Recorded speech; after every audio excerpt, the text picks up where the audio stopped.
ناظرین کرام السلام علیکم ورحمۃ اللہ وبرکاتہ۔ میں آپ کے سامنے نبی کریم صلی اللہ تعالی علیہ وسلم اس دنیا کے اندر کیسے تشریف لائے، میں وہ پورے ڈیٹیل آپ کے سامنے پیش کرنا چاہتا ہوں۔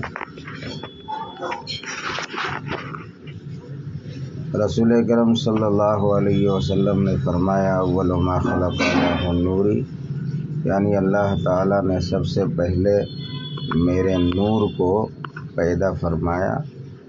نیز کتب احادیث میں ہے کہ اللہ تعالیٰ نے سب سے پہلے آپ کے نور کو پیدا کیا اور اس نور سے پوری کائنات کو وجود بخشا۔ آسمان، زمین، ستارے، چاند، سورج، تمام انبیاء اولیاء اسی نور کے پرتوں ہے، اور حقیقت محمدی کا منشا ہمارے آقا صلی اللہ علیہ وسلم فرماتے ہیں، میں اس وقت بھی نبی تھا جب آدم علیہ السلام آب و گل کی منزلیں طے کر رہے تھے، یعنی خدائے تعالیٰ نے سب سے پہلے ہمارے سرکار جناب محمد رسول اللہ صلی اللہ علیہ وسلم کو نبوت عطا فرمائی۔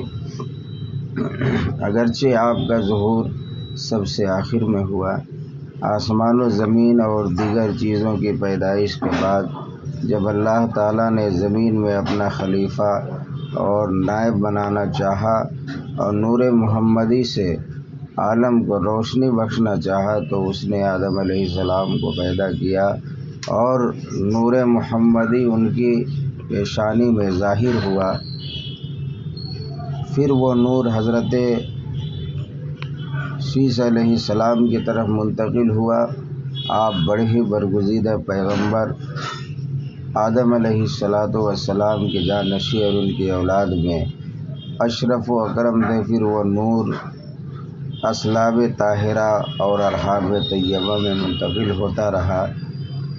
سارے انبیاء کرام سے حضرت ادریس، حضرت نوح، حضرت ابراہیم، حضرت اسماعیل ہمارے آقا کے اجداد میں ہیں، اور آپ کے آباء و اجداد اس نور مبارک کی برکت سے ہمیشہ رئیس اعظم، معظم اعظم اور مکرم ہے۔ اس نور کی عظمت اور برکت ان کے چہرے سے نمایاں تھی۔ مکہ معظمہ پر جب حملہ ہوا تو رسول کائنات صلی اللہ علیہ وسلم کے جد امجد حضرت عبد المطلب قریش کے چند افراد کو لے کر جبل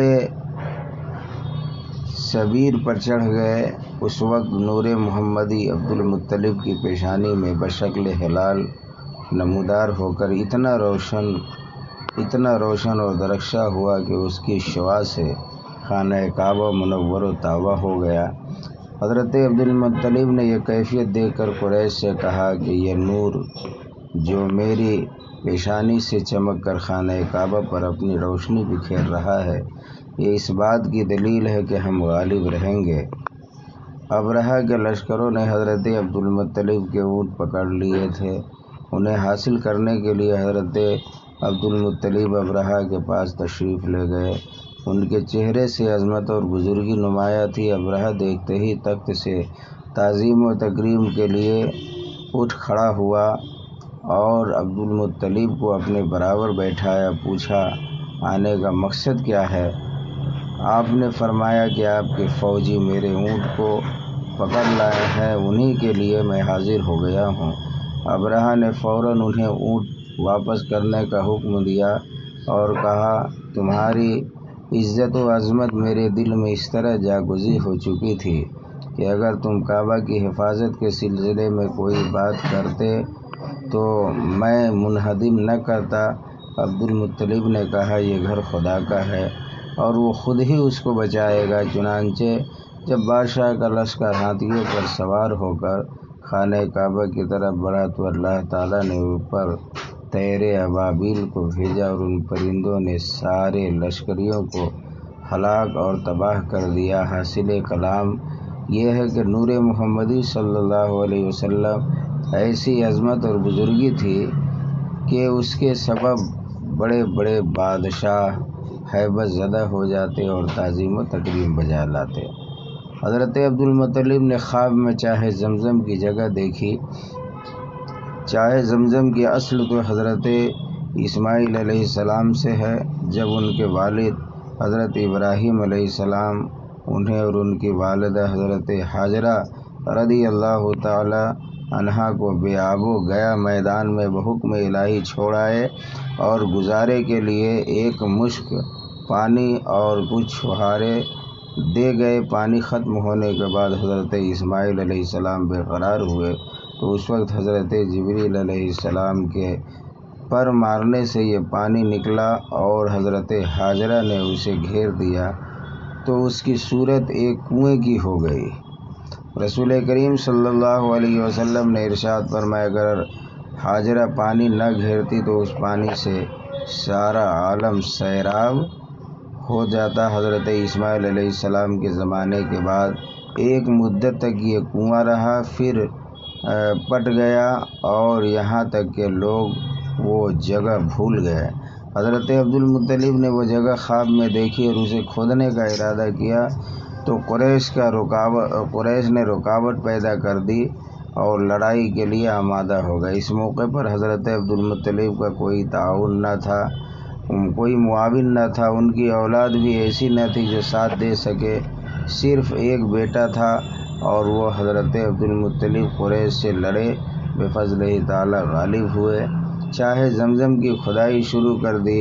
اس دن حضرت عبدالمطلب کو قلت اولاد کا کافی رنج ہوا۔ انہوں نے منت مانی کہ اگر میرے 10 بیٹے ہوں اور میں چاہے زمزم کھود نکالنے میں کامیاب ہو جاؤں تو ایک بیٹے کو قربان کر دوں گا۔ اللہ تعالیٰ نے حضرت عبدالمطلب کو 10 بیٹے دیے، انہوں نے چاہے زمزم بھی برآمد کر لیا۔ تب حضرت عبدالمطلب نے منت پوری کرنے کے لیے بیٹے کی قربانی پیش کرنا چاہی۔ تعین کے لیے قرآن اندازی ڈالا گیا، نام حضرت عبداللہ کا نکلا۔ حضرت عبدالمطلب حضرت عبداللہ کا ہاتھ پکڑ کر قربان گاہ کی طرف لے گئے اور قربانی کرنا چاہا، لیکن قریش مانے ہو گئے۔ چونکہ حضرت عبداللہ کی پیشانی میں نور محمدی جلوہ گر تھا، اس لیے آپ کی خوبصورتی کا جواب نہ تھا۔ انہیں سب چاہتے تھے، بھائی بھی انہیں چاہتے تھے۔ حضرت عبداللہ بھائی نہیں چاہتے تھے کہ حضرت عبداللہ ذبح ہو۔ آخر کار یہ معاملہ ایک کاہنہ کے پاس گیا۔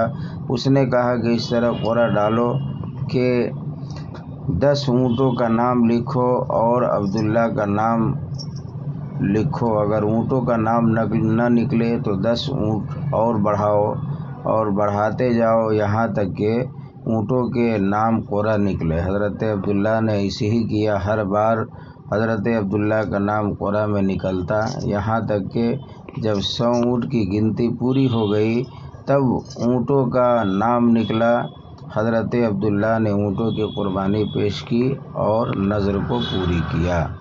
سرکار دو عالم صلی اللہ علیہ وسلم نے ارشاد فرمایا، انا ابن ذبیحین، میں 2 ذبیحوں کا بیٹا ہوں، ایک ذبیح سے حضرت اسماعیل علیہ السلام مراد ہے اور ایک سے آپ کے والد ماجد حضرت عبداللہ مراد ہے۔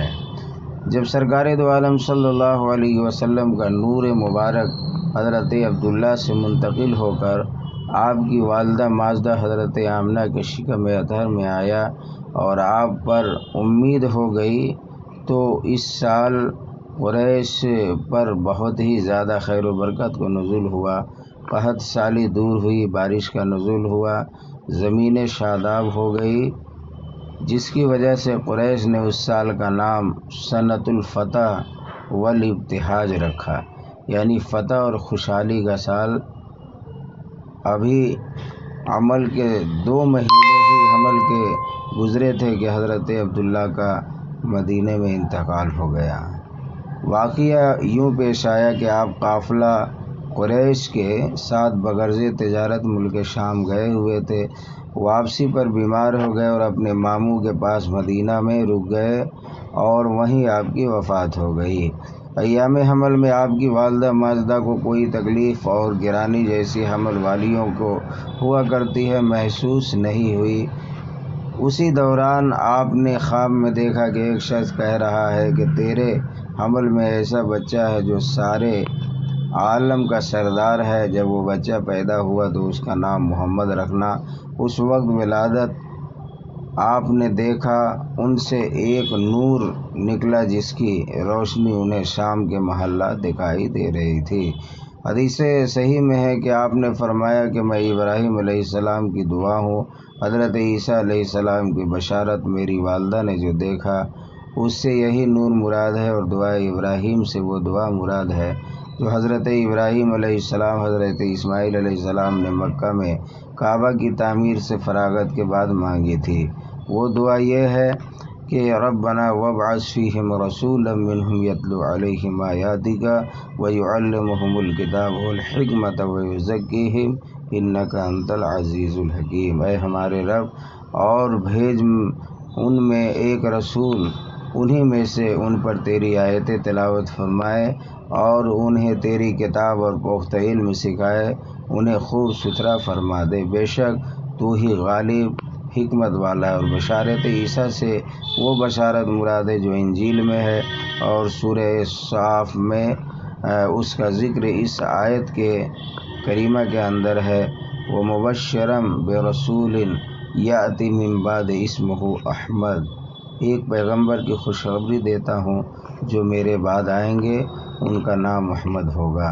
انشاءاللہ اس کے بعد حالات اور ولادت مصطفیٰ صلی اللہ علیہ وسلم آپ کے سامنے پیش کریں گے۔ ناظرین کرام سے گزارش ہے کہ آپ جو ہے ضرور سن کر کے اور عمل کرنے کی کوشش کریں گے۔ السلام علیکم ورحمۃ اللہ۔